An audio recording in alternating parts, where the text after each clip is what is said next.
и перед ООН в равной степени. Все чаще возникают конфликты, когда очень трудно установить, кто противоборствующие стороны, поскольку воюют не государства, а не установлены вооруженные группы, и трудно узнать, кто солдат, кто гражданский. Как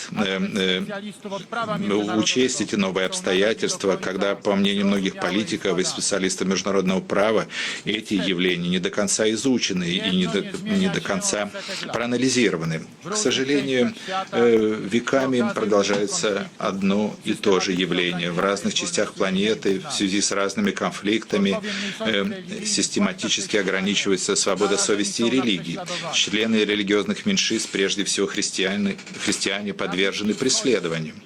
На Ближнем Востоке акты насилия против членов христианской церкви угрожающими темпами идут по нарастающей. Нельзя забывать о езидах, людях, которых убивали и изгнали с их родной земли.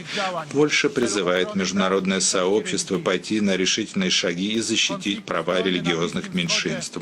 Вооруженные конфликты на Ближнем Востоке уносят тысячи ни в чем не повинных жизней.